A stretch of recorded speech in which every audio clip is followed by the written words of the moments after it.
রাত ৮টা পর্যন্ত আলটিমেটাম দিয়ে আন্দোলন স্থগিত করেছে ইউনাইটেড ইন্টারন্যাশনাল বিশ্ববিদ্যালয়ের শিক্ষার্থীরা। তবে দাবি আদায় না হলে রবিবার থেকে সারা দেশে বাংলা ব্লকেডের ঘোষণা দিয়েছেন তারা। এর আগে আন্দোলন চলাকালে রাজধানীর নতুন বাজারে শিক্ষার্থীদের সাথে পুলিশের সংঘর্ষ হয়। সকালে বিশ্ববিদ্যালয়ের ২৬ শিক্ষার্থী বহিষ্কারের প্রতিবাদে সড়ক অবরোধ করলে এই সংঘর্ষ বাধে। বিস্তারিত সুমন তানভীরের প্রতিবেদনে। না, সেটা তো আমরা দেখিনি, কিন্তু এখন যেটা এইভাবে আমাদের হঠাৎ করে আটকাই দিতে পারেন না। আঙ্কেল কালকে আমরা সব জায়গায় জানাই দিছি, এখন কোথায় জানাই দিছে?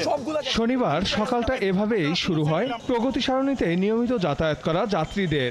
ইউনাইটেড ইন্টারন্যাশনাল বিশ্ববিদ্যালয়ের ২৬ শিক্ষার্থী বহিষ্কারের প্রতিবাদে নতুন বাজার এলাকার সড়ক অবরোধ করলে তীব্র ভোগান্তিতে পড়েন সাধারণ যাত্রীরা। যাত্রী তো সব নেমে গেছে, কোনো বাড়াই দেয় নাই, কারণ যাত্রী তো কেউ অর্ধেক রাস্তায় এসে ভাড়া দিবে না। একটা সাড়ে আর একটা বন্ধ করে, তা কিভাবে সম্ভব? এই রোড তো বন্ধ। রওনা দিছি পল্টন যাব, অথচ 1 ঘন্টা এখানে আমার আটকে থাকতে হয়েছে।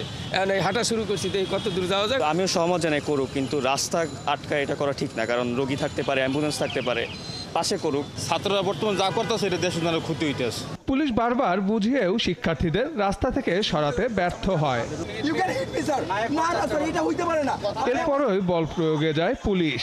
শুরু হয় দুই পক্ষের ধস্তাধস্তি। পরে কয়েকজনকে আটক করে পুলিশ। আহত হন বেশ কয়েকজন। অচল করে দিতে না পারি আমরা ছাত্র সমাজ, তাহলে আমরা কখনো ক্যাম্পাসে যাব না। পুলিশ কখনোই, আমি এখন পর্যন্ত যতগুলো আন্দোলন হয়েছে মিনিমাম ৫-৭ মিনিটের মধ্যে কোনো আক্রমণ কখনোই দেখি নাই। প্রতিবাদ জানিয়ে 10 মিনিটের ব্যবধানে আবারও রাস্তায় বসে পড়ে শিক্ষার্থীরা। পুলিশের আচরণ নিয়ে তীব্র ক্ষোভ জানান তারা। এ সময় অন্য কয়েকটি বিশ্ববিদ্যালয়ের শিক্ষার্থীরাও অংশ নেন আন্দোলনকারীদের সাথে। আমরা এই ২৬ স্টুডেন্টের পক্ষে আমরা বিভিন্ন ইউনিভার্সিটিতে এসেছি। আমি গ্রিন ইউনিভার্সিটি থেকে এসেছি, আর অবশ্যই তাদের দাবির সাথে আমাদের সহমত পোষণ আছে। শনিবার দুপুরে বিশ্ববিদ্যালয়ের প্রশাসনের আশ্বাসেও রাস্তা ছেড়ে যাননি শিক্ষার্থীরা।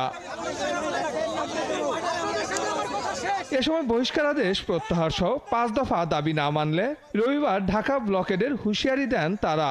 এদিকে বিকেলে ইউনাইটেড কর্তৃপক্ষের সঙ্গে বৈঠক করে শিক্ষার্থীরা।